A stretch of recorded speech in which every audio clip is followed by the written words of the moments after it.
And the people in the back are screaming, and the applause rises to crescendo because we are welcoming the headlines queen of the morning, every morning. Her name is TK. Hi, TK. Good morning. How You're you using doing, big TK? words today. Crescendo? I noticed. I see that you guys got the word of the day right today. Wrong. Hyper We got it closing. wrong.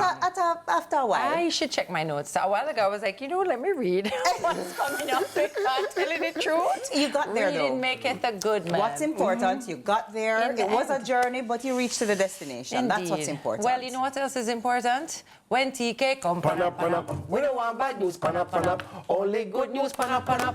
With the vibes, pan it up, pan up, pan up. Pan up, pan up, pan up, pan up, pop, pop, pop. Bring it to me. Ready? Ready. Not good news. I already know. I read the notes. You ready? Oh.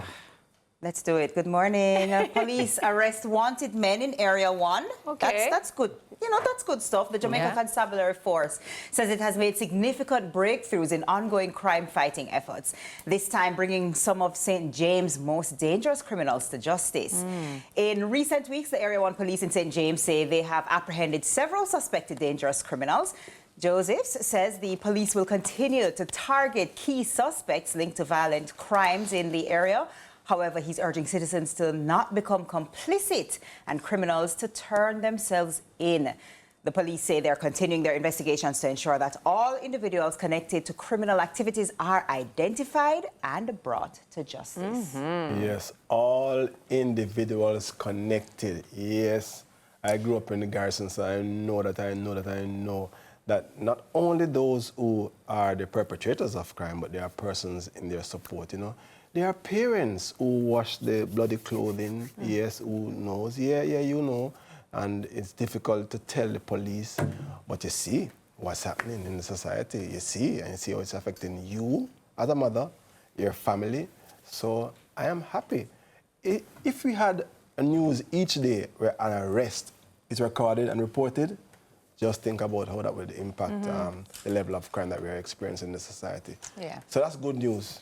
Indeed, indeed. And it sends a message for sure as well that, our force is working and doing their best to try and change what's happening. So, I think that's important as well, to have that presence and to say, hey, we're doing what we said we're going to do. Yeah, and the informer for dead culture for dead. I joked about it. I was in a show once and I said, if you park your car and go outside and you don't see the car, you'd panic. You're like, where's my car? And if there's somebody say, I know who took the car, would you want to know? Yes. So is that an informer? The informer for dead culture should die. So if you know something, say something. Can you imagine if everybody everywhere just start to share and they know that when they commit crimes, they'll be, someone will tell and, then it will change. We'll see a marked change in crime reports and the experiences of criminality in our country. I remember seeing where the JCF was saying that their Wanted Wednesday campaign that's on social, that's on social media I like that. has really been contributing to fantastic.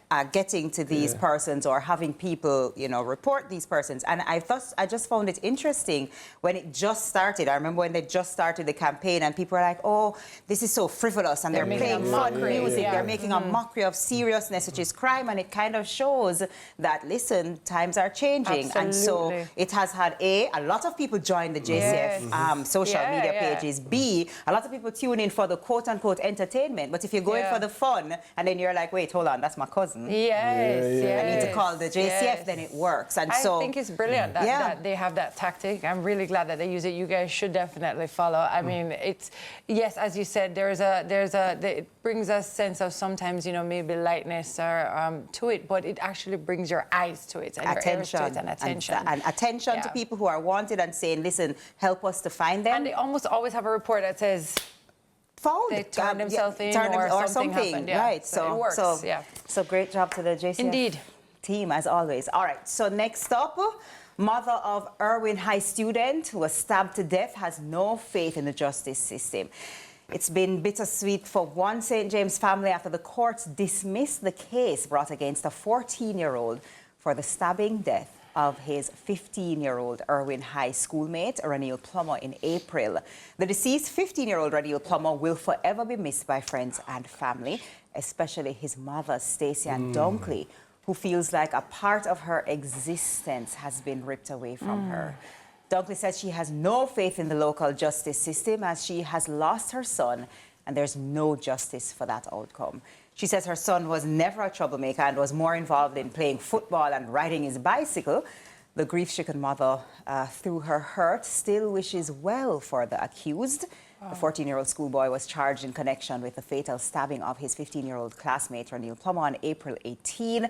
Attorney-at-law Maurice McCurdy, who represented the former accused, stated the courts do not sit in a vacuum and must take the fulsomeness of the law and the facts into account to discharge its duty. Sometimes, however, the suspect is the victim and the deceased is one of the persons in need of help. So we are going to follow that up and continue to give more reports and follow-ups and details. But can you imagine the mother, the family, the friends? I mean, nobody wins in that situation. Nobody wins. That's it. That's the press. You said it most perfectly because you have two families that have now just been completely, forever changed in one way or another.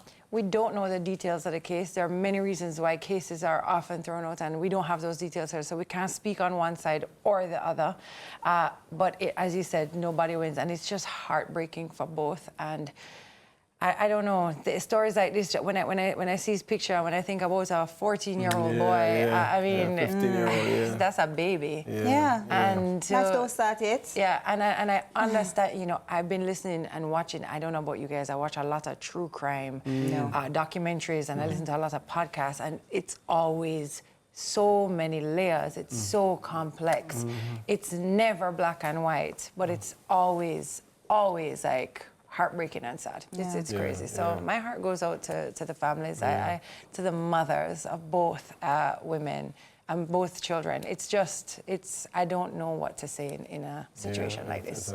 It's heartbreaking. You know what I'm curious about, and I would love to, I don't know, well, I guess young people going on to school and all these things, but I am curious to know what students think will stop the violence that happens in schools and within the school compounds. I know that there's a lot of discussion in terms of like from agencies and the government and, you know, public sector and whatever. I'm curious to know what the people who are actually in school all day, every day think. What is causing it? What can stop it? What needs to be done? Exactly. So that's why I want to hear their perspective. I'm curious to know. So much. And this is going to take, I mean, this is one of those things that it will take so many years to actually resolve. I think about it in other countries that have other major issues as well that, you know, could be fixed if we change. You think if we just change one thing, but it's so many areas. But I think children should lend their voice to it, and they would have an idea, and I think adults need to hear. And I think it would be a lot more simple than we think too, you know? Very sad. Very, very sad. And policing, obviously, we know it. We've said it umpteen times. Policing does not fix the issues. It's behavioral change that is needed in the schools, you know? I like the idea of listening to hearing what they say, because they're experiencing it every day. You know, they will be able to share. This is why we can't resolve issues. And this is what's going on, and this is why, Oh boy, TK, it's a lot. Let's do a Why Not Wednesday headline, shall we? Please. Yes, it's heavy. Oh, let's do it. Okay, Why Not Wednesday headline. San Diego Zoo vets perform first ever, listen to this, porcupine C-section. America. Wow. So the San Diego Zoo veterinarians performed the first ever C-section on a North American porcupine. After close monitoring by the vet team, it was determined that Maisie was going to need assistance in her delivery. So the team decided a C-section was necessary. The procedure was a success, saving both Maisie and her porcupet, Dakota. Porcupet. Today, both porcupines are porcupines are healthy. Maisie is back to her normal self, and Dakota is learning how to fluff up his quills and what it means to be a porcupine in this day and age. You know what I mean? So this milestone highlights the vital role of expert veterinary care in wildlife conservation. Wow. Yeah. You can imagine those stories when the doctor, is male or female, goes home and say, hey, today, guess what? You know, we perform a successful surgery and the porcupine has a porcupine. In that case, let's go on a break.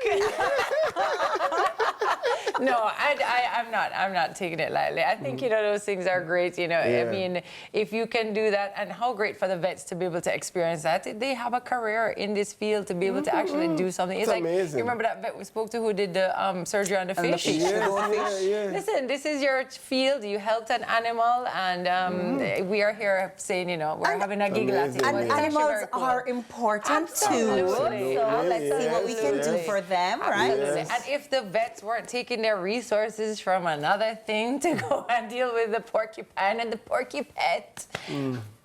All right, so thank you so much, TK. I appreciate it very much. Good morning. I've had a couple of C-sections myself, and I have my porcupets at home.